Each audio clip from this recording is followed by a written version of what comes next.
Hi, everyone, and welcome to Bedford TV News on this warm and sunny So delightful. Monday. Yeah, it's January 7th. It is a little bit chilly outside. We'll get to the weather because we have a weather forecast in just a little bit. I am Jen Pula.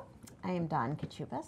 And we want to thank the Bedford Citizens that was for providing our news. Today is actually Monday, so we're back on our regular schedule with the holidays being over. Isn't it crazy? Yeah, for now. For now, And yeah, then until the next Martin holiday, cooking. which is actually in 2 weeks. And that'll mess things up. Yeah. But just go with it. So we re-air on Wednesdays and Fridays on Verizon Channel 38 and Comcast Channel 8.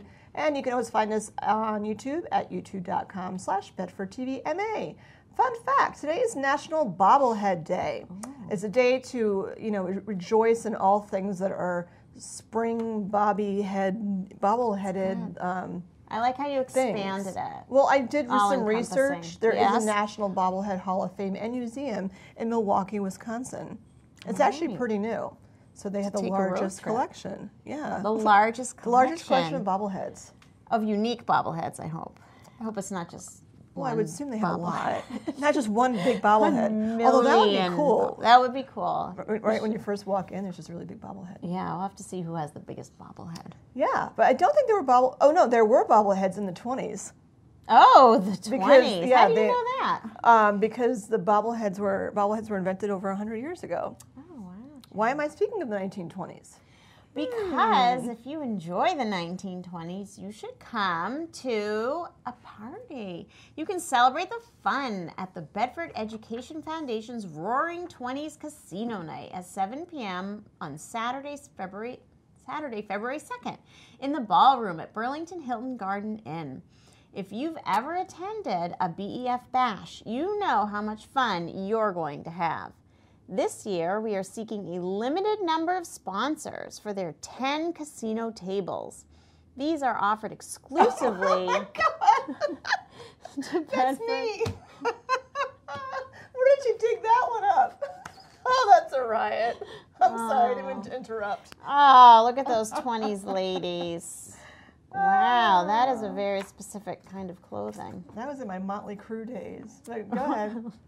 All right, well, now Sorry. it's going to be your 20s Distracted. days. Yeah, okay. So you can sponsor a casino table. These are offered exclusively to Bedford residents, and in addition, all table sponsors will be eligible to enter into the casino table raffle. This opportunity is limited to the maximum of 10 table sponsors, making your odds of winning. Do you know what the special prize is? No. Well, your odds of winning it are very good, so I'm assuming it's a good thing. Table sponsorship donations are tax deductible to the extent allowed by law and will help further fund additional creative and innovative initiatives in the Bedford K-12 classrooms. If you would like additional information about sponsoring the 2019 BEF Bash, you should contact Lisa Harrell by email at lharrell@Harrell. Oh, you know, my roommate in college was named Michelle Harrell, Oh, that's funny. but Lisa pronounces it Harrell. Yeah. Okay, don't call Michelle Harrell. Call Lisa Harrell at lharrell@BarrettSothebyRealty.com. Or you can just call her up, 781-491-3331. If you need costume ideas, just text Jen. The funds raised by the BEF are used to support enrichment grants for teacher-initiated projects in each of the Bedford schools, and they sponsor a lot of really cool stuff. Yeah, they You do. should go to their website and check it out.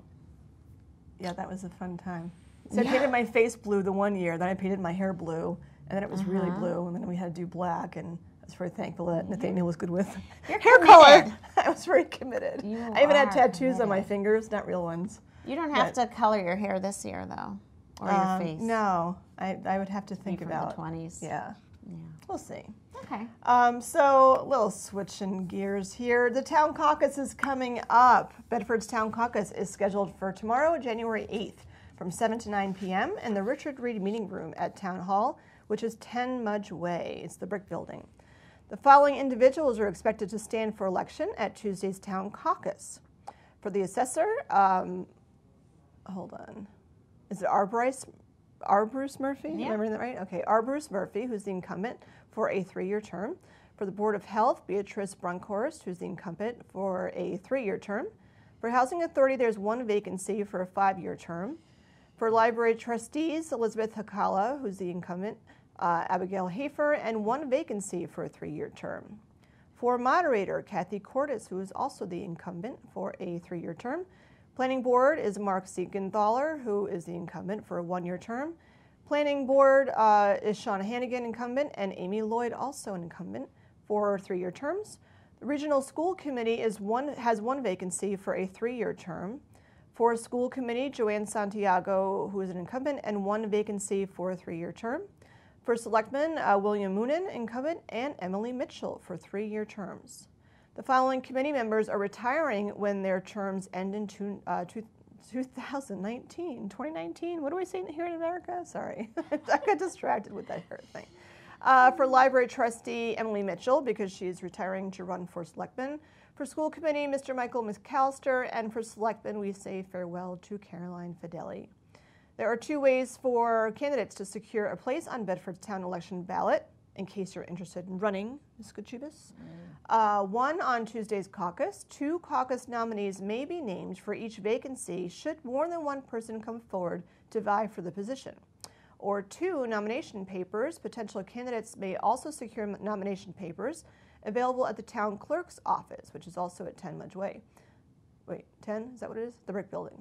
Nomination papers need to be signed by a required number of registered voters and returned to the town clerk's office by close of business on Wednesday, January 16th, to allow time for the signatures to be certified and the candidate's name can be added to the ballot. Bedford's annual town election, put it on your calendars, will be held on Saturday, March 9th from 8 a.m. until 6 p.m. in the gym at John Glenn Middle School, which is 99 McMahon Road. Bedford politics. Let's see what happens. Lots of vacancies. Lots of vacancies. Lots of room to volunteer if you're interested. So, throwing out your Christmas tree this year, or recycling it, is slightly more complicated. The Department of Public Works is bringing a new twist to the curbside collection of Christmas trees this year in the hopes of reducing confusion.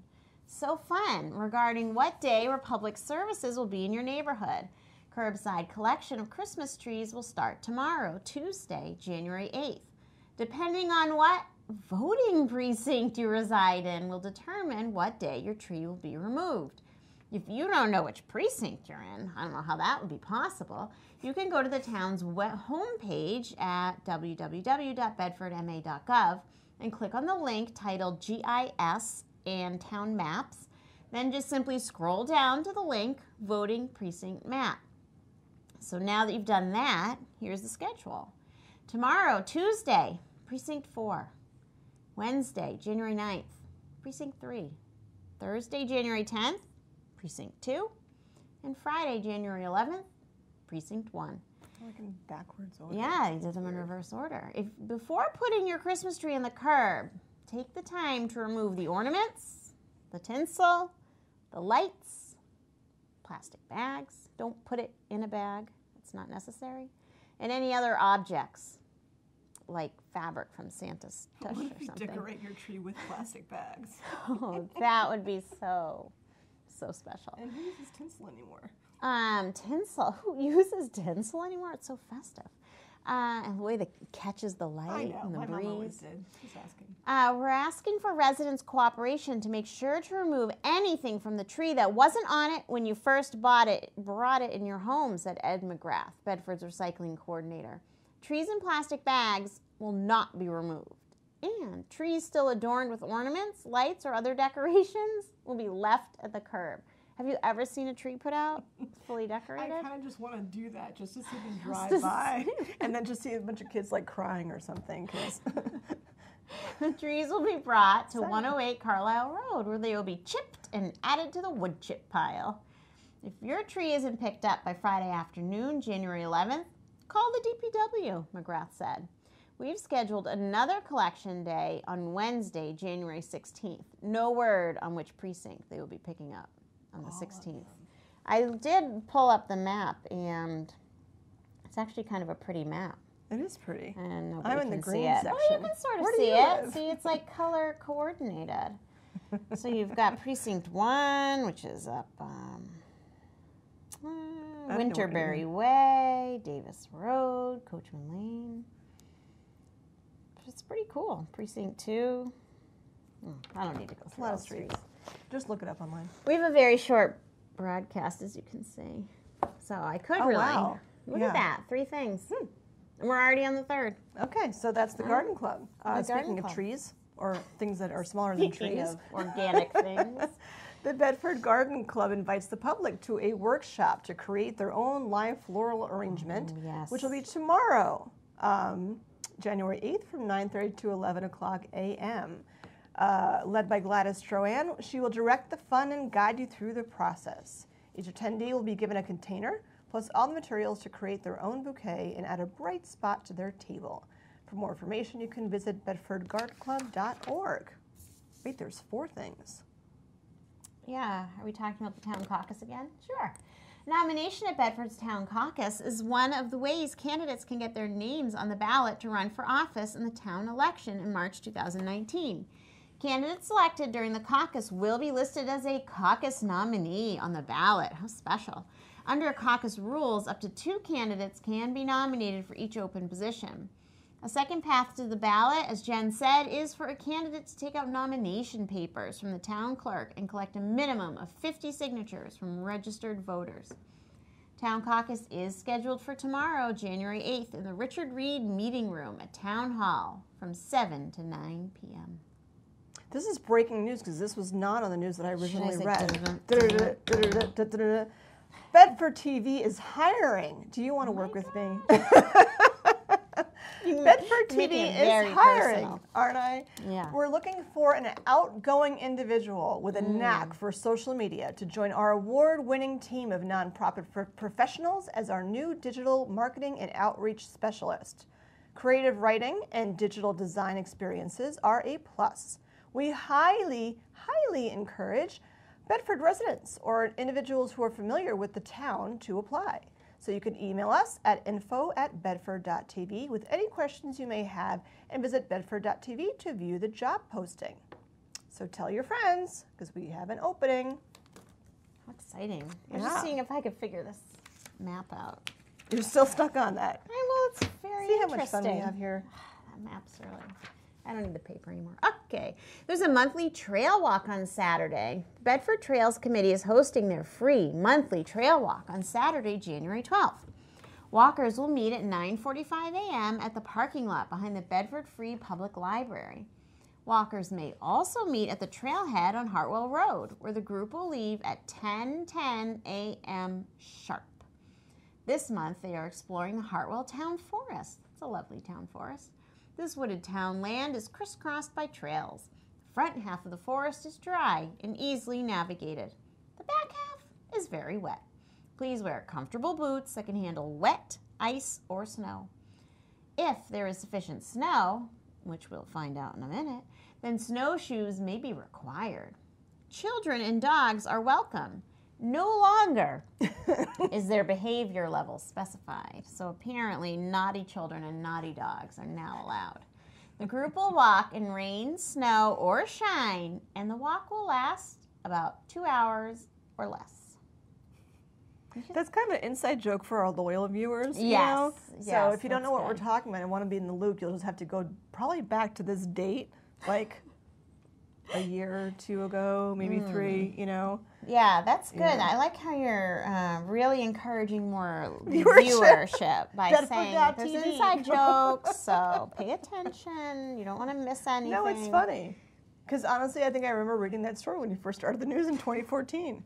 That only well-behaved dogs are allowed. And we're going to actually hit our 5th anniversary of the news this year. That doesn't Is that seem crazy? possible. We started in the spring of 2014. And I still look 19. Isn't that crazy? That's I know. amazing. You never Yeah, age. Never age. Neither do you, Jen. Thank you, Tom. You're so sweet. Okay. Anyway, so lastly, before we get into the weather and whether we'll have snow. So Sunday on Good the one. 13th. Thank you. On Sunday, January 13th, the First Baptist Church will be holding its 46th. I can't talk today. 46th commemorative observance service of unity. The service begins at 4 p.m. Following the service, there will be a time of joyful gathering and friendship in the Connections Building. If you want information, You can visit fbcbedford.net. And now we're going to go to, that was really creepy. We're going to go to Dylan behind me. Are you taking guys. my spot? Is that why? No, I'm standing. Oh, you're standing. I Oh, am come standing. on Hi, over. guys. Fill us in. So there is going to be some rain and maybe some snow this week. Tomorrow, the high's in the 40s with snow in the morning and a 60% chance of precipitation. On Wednesday, it's going to be kind of cloudy with a slight chance of rain and the high of 44. Thursday is going to be partly cloudy and the high will be about 35, kind of chilly. Friday is going to be sunny, but it's also going to be really cold because the high will only be 25. So please dress warmly. Saturday is mostly cloudy with a high of 29, and Sunday has some snow showers with a high of 30, and 1 to 3 inches of snow are expected. So don't be prepared for a snow day on Monday. You never know. That could shift and be like 1 to 3. Well, even if there's a snow day, I don't have to make it up. Why? Senior. Oh, because you're a Because I'm a big senior. shot senior. Woo woo. Very exciting. So that is all I have for this week. But I'm your weather wizard, so we'll find out. Do you think there's going to be snow on the ground during the Patriots game? I actually Weather don't know. wizard? I actually don't know that. What would you guess? Well, are they Playing playing? the In, Magic 50-50 8 ball? chance are of they having it playing in right. Foxborough? Yes. So maybe. Maybe. That's pretty much how the weather goes. That's kind of how it goes. That's our weather forecast. Could be yes, could be a no. Who knows? Wishy-washy. It is very. I hope so. I like it when they do snow angels. That's fun. The Patriots? Yes. They do snow angels? Wait, they do? Yeah, Google it. Just Google it. Am I Okay. allowed to tell people to Google? Google it if you like, or you may use other search engines if you prefer. Okay. Oh, look how we're in order and stuff too. So Yeah. I'm Jen. I'm Dylan. Is Dylan's name in a bigger font? Is it? Wow. See how She's these things Dylan. change. And I'm Dawn. And we will see you back on Monday of next week after our 1 to 3 feet of snow potentially. Inches. Inches. And mind 3 your inches, yards, same units. thing. Have a great week, everyone.